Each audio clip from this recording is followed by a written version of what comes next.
রসুলকে বিষ খাওয়াইছিল কাফেররা না, রসুলকে বিষ খাওয়াইছিল এই মুনাফিকরা।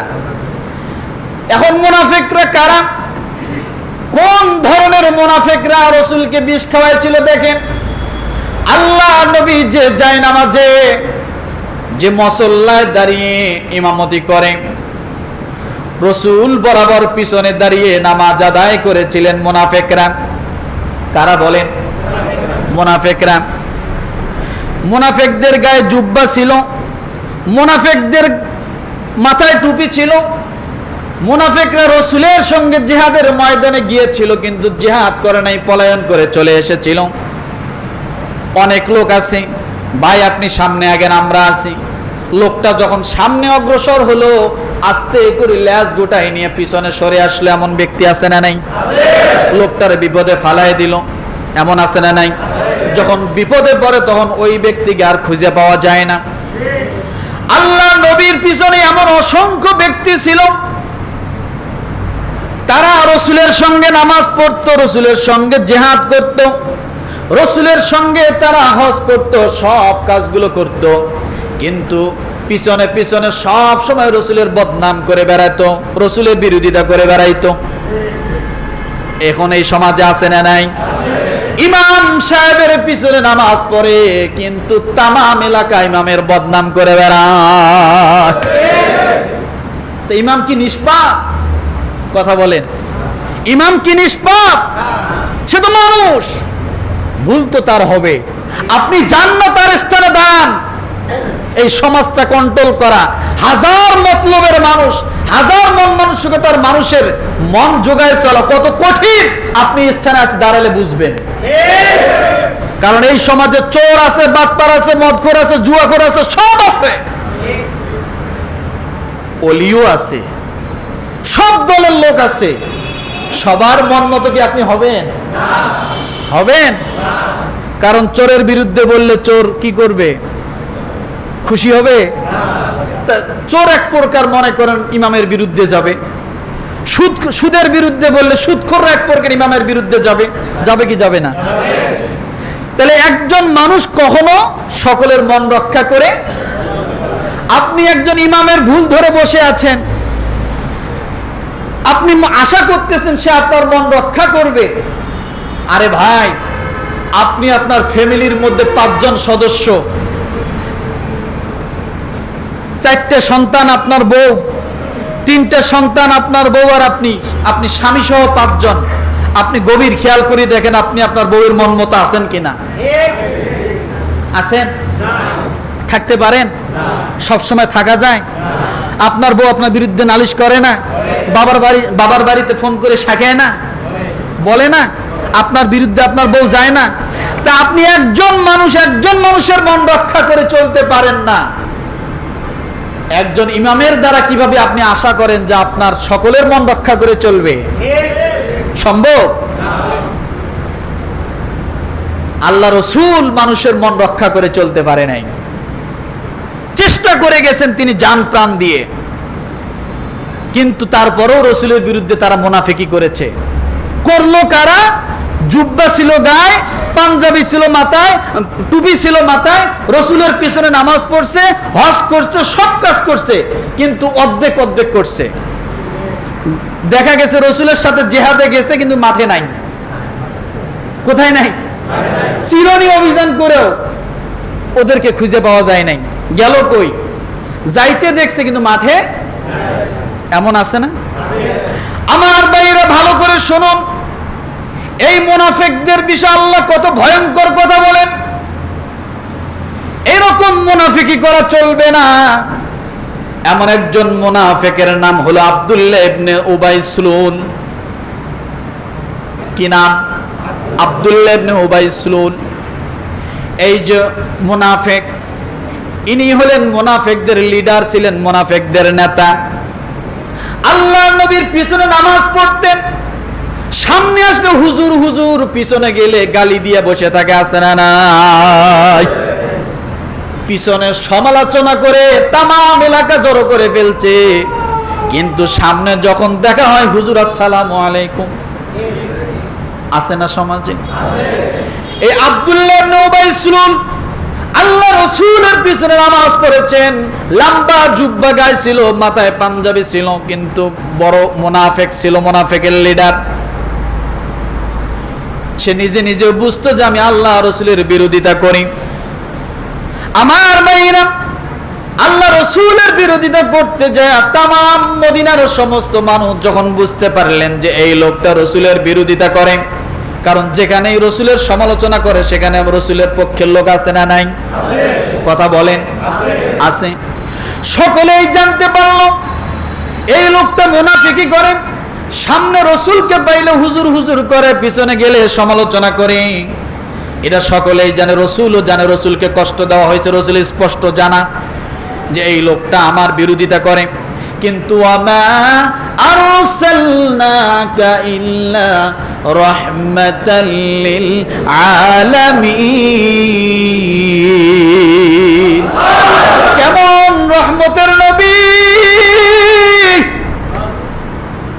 আল্লাহ নবী একদিন ফজরের নামাজ পড়ে যখন সাহাবায়ে কেরামের সামনে মুখটা ঘুরে বসেছেন, এমন সময় একজন সাহাবী, অল্প বয়সের সাহাবী, ওই সময় রাসূলের সামনে সাহাবায়ে কেরামের সামনে উঠে দাঁড়িয়ে গেলেন। দাঁড়িয়ে হাউমাউ করে কান্না শুরু করে দিলেন। আল্লাহ নবী বলেন, কে গো, কেন তুমি সকালবেলা ফজরের পরে কাঁদছো, কি তোমার সমস্যা? এবার আব্দুল্লাহ নাম সাহাবী আব্দুল্লাহ রাদিয়াল্লাহু তাআলা আনহু ডাক দিয়ে বলেন, নবীজি, গত রাতে আমার আব্বা দুনিয়া থেকে চলে গেছে, আমার আব্বা ইন্তেকাল করেছে, আমার আব্বা আর এই দুনিয়ার মধ্যে নাই। ইয়া রাসূলুল্লাহ, কিন্তু আব্বা মরার সময় আমাকে কয়েকটা কথা বলে গেছেন, নসিহত করে গেছেন আপনার কাছে বলার জন্য। নবীজি, আমি কি আমার আব্বার ওসিয়তের কথাটা আপনাকে বলবো?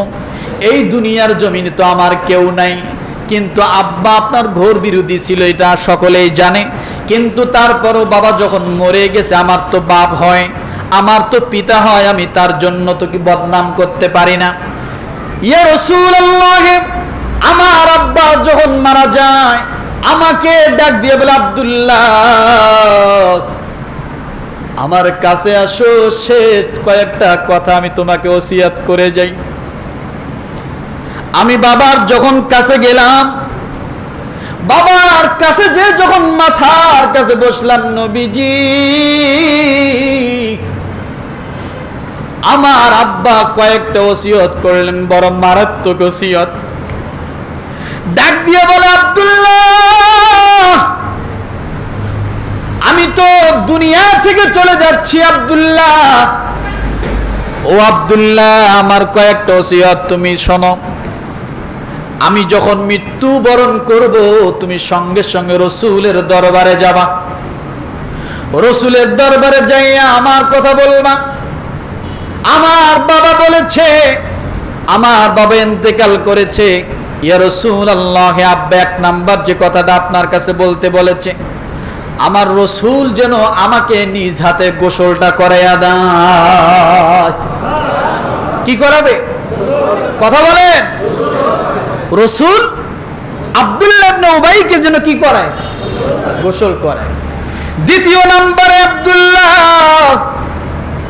রাসূলকে ডাক দিয়ে বলবা, শেষ নিঃশ্বাসের সময় আমি তোমার কাছে ওসিয়ত করে যাচ্ছি, মনের আশা রাসূল যেন তার একটা গায়ের জামা পরায় আমাকে যেন কাফনের ব্যবস্থা করে দেয়। কয়টা গেল? তৃতীয় নম্বরে আব্দুল্লাহ আমি তোমার কাছে ওসিয়ত করে যাই, আমার রাসূলকে বলবা আমার রাসূল যেন আমার জানাজা নিজে ইমামতি করে পড়ায়। কয়টা গেল? চতুর্থ নম্বর আব্দুল্লাহ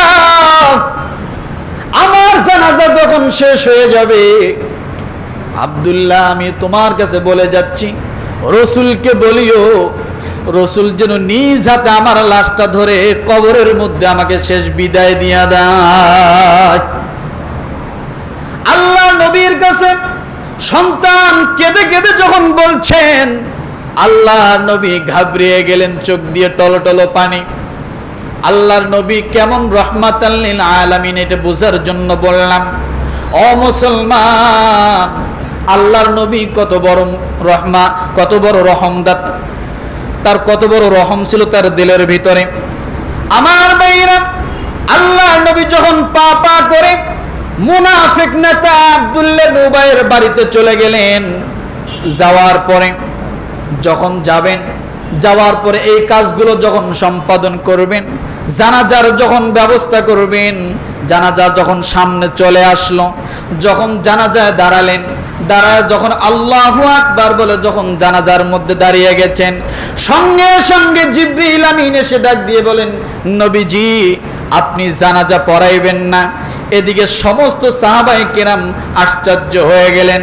হযরত উমর রাদিয়াল্লাহু তাআলা আনহু বারবার রাসূলের জামাটা পিছন দিক থেকে টেনে ধরছেন, ডাক দিয়ে বলেন, নবীজি আপনি মুনাফিক নেতার জানাজা আপনি পড়াইতে যাবেন না, কারণ সে সবচেয়ে বড় দুশমনি করেছে, ইসলামের বড় ক্ষতি করেছে, আপনাকে সবচেয়ে বেশি কষ্ট দিয়েছে, তার জানাজা আপনি কখনো পড়াইতে যাবেন না।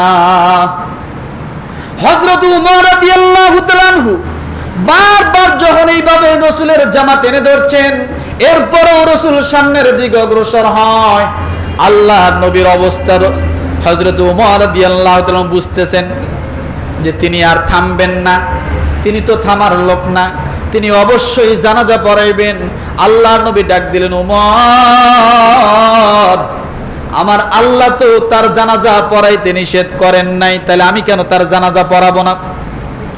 এই কথা বলে যখন আল্লাহ নবী জানাজার মধ্যে দাঁড়িয়ে গেলেন, সঙ্গে সঙ্গে আরশে আজিমের নিচ থেকে জিবরিল আমিন আমার আল্লাহ তাআলার দরবার থেকে রাসূলের সামনে এসে উপস্থিত হয়ে গেল। বলেন সুবহানাল্লাহ।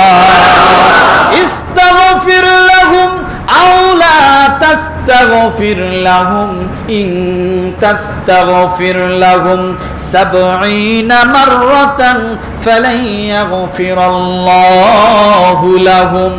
আল্লাহ তাআলা সূরা তাওবার ৮০ নম্বর আয়াত নাযিল করে দিলেন। নবীজিকে আল্লাহ ডাক দিয়ে বলেন, ও নবীজি আপনি তাদের জন্য প্রার্থনা করা বা না করা একই কথা। নাউজুবিল্লাহ বলেন। আপনি তাদের জন্য ক্ষমার জন্য প্রার্থনা করা না করা একই কথা। আপনি তার জন্য জানাজা পড়াইলেও যা, না পড়াইলেও তা। আগামীকাল বলেন, আপনি পড়ালেও যা হবে, না পড়ালেও তাই হবে। শুধু তাই নয়, ৭০ মাররাতান ফালান ইয়াগফিরাল্লাহু লাহুম।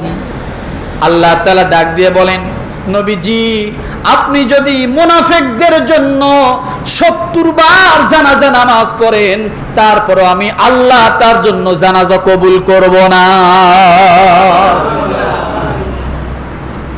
চিন্তা করছেন? তাহলে রাসূল জানাজা পড়াইলে তারপরেও কি জানাজা? একবার, দুইবার, কয়বার?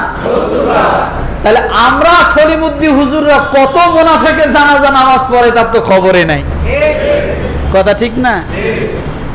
নামাজ পড়ে না, ভক্ত রাসূলের বিরোধিতা করে, আল্লাহর সাথে দুশমনি করে, আলেম ওলামার সাথে দুশমনি করে, আমরা তাদের জানাজা যায় পড়াইলেও যা। কার কথা এটা? রাসূলেরটাই যদি কবুল না হয়, আমার মতো সলিমুদ্দিন ইমামের জানাজা নামাজ তো তারা আরো কত আগে কবুল হবে না তার ঠিক নাই। কেন কথাটা বললাম জানেন? মুনাফিকি করব না, ইসলামের দুশমনতা করব না, রাসূলের দুশমনতা করব না, আলেম ওলামার দুশমনতা করব না। যদি না করেন তাহলে অবশ্যই আপনার সম্পর্ক আল্লাহর সাথে গভীর সম্পর্ক হবে। আপনি যদি আল্লাহর সাথে গভীর সম্পর্ক করতে চান, মন থেকে দুশমনি সরায় দেন, মানুষকে ভালোবাসুন, এরপর আলেম ওলামাকে ভালোবাসুন, মানুষকে মর্যাদা দিতে শিখুন, সম্মান দিতে শিখুন। তাইলে আপনি যদি মানুষকে সম্মান দেন, আল্লাহ আপনার সম্মান বাড়ায় দিবে। কথা ঠিক না? কিন্তু বর্তমান জামানায় মানুষের জীবনের তো কোনো মূল্যই নাই, সম্মান তো পরের কথা, কথা ঠিক কিনা? কুকুর বিড়াল এদের প্রতি এখন মানুষের যে পরিমাণ মায়া দয়া আছে, আমার মনে হয় বর্তমান জাহিলিয়াত যুগকে ছাড়িয়ে গেছে, মানুষের প্রতি মানুষের ততটা মায়া দয়া নয়। যদি থাকতো ঢাকা বিশ্ববিদ্যালয়ের এই এত করুণ ঘটনাটা এটা কোনোদিন হতে পারে না। তুফাজ্জল নামের ওই ছেলেটাকে খাওয়াচ্ছে পিটাচ্ছে, একেবারে মেরেই ফেললো, চোখের সামনে একটা মানুষকে মারা। এটা তো সেই আবু জেহেলের যুগের কথা, আইয়ামে জাহিলিয়াতের যুগের কথা। তাহলে শিক্ষায় না বলে জাতির মেরুদণ্ড, ওটা কোন শিক্ষা? যে শিক্ষালয়ে মানুষ মানুষকে মেরে ফেলে, নিশ্চয় বোঝা যাবে সেটা আসলে সুশিক্ষিত সেখানে নয়, সেখানে কুশিক্ষা অর্জন করা হয়। কি শিক্ষা? কুশিক্ষা অর্জন করা হয়। এরা নরপিচাস, এরা শুধু বইয়ের কাগজ কলমে লেখাপড়া করে, বাস্তবতার ভিতর থেকে এরা মানবতার দিক থেকে লেখাপড়া করে না। মানবতা এদের ভিতরে নাই। একজন মানুষকে মানুষ কোনোদিন পিটিয়ে মারতে পারে না, সে হাজার অপরাধী হোক, অপরাধের জন্য তার আইন আছে, আছে না নাই? তার ব্যবস্থা আছে, আদালত আছে। এ বিচার আপনি করতে পারেন না। কতটা নির্মম! ছেলেটার বাবা নাই, ছেলেটার মা নাই, ছেলেটার ভাই নাই, আপনজন বলতে কেউ নাই। সেই ছেলেটা একটা মেন্টালিটি সমস্যা, কবে কার মোবাইল চুরি হয়েছে, আর এই ছেলের গায়ে তোহমাত লাগাইয়া ছেলেটাকে মেরেই ফেললো। তাহলে কিছুদিন আগে ছিল একটা দাড়িওয়ালা ছেলেকে দেখলে জামাত শিবির বলে তাকে মেরে ফেলা, আর বর্তমানে জামাত শিবির বলা লাগে না। এখন মানবতায় এত নিকৃষ্ট পর্যায়ে চলে গেছে, যাকেই মন চায় তাকে এখন মারা যায়। এটা ঠিক নয়, এটা ঠিক নয়। মানুষকে সম্মান দিতে জানি। আপনি মানুষকে ভালোবাসুন, আল্লাহ আপনাকে ভালোবাসা দিবে। আপনি মানুষকে ভালোবাসুন, আল্লাহ আপনাকে ভালোবাসা দিবে। এই জন্য সঠিক মানুষ হওয়ার জন্য, মানুষত্ব হওয়ার জন্য দ্বীনের বিকল্প নাই, রসুলের আদর্শের বিকল্প নাই, কোরআনের বিকল্প নাই। কোরআন সুন্নাহর বাইরে মানুষের মানবতা কোনোদিন আসতে পারে না। যদি মানবতা চান তাহলে একমাত্র কোরআন এবং সুন্নাহর উপরেই সে মানবতা আছে, আর ওই মানবতায় আল্লাহর ভালোবাসা আছে। কথা ঠিক কিনা? আল্লাহ তাআলা আমাদের সকলকে আল্লাহ পাকের ভালোবাসা অর্জন করা, রসুলের সুন্নাহর উপরে চলা এবং আমল করার তৌফিক দান করুন। সকলে বলে আমিন।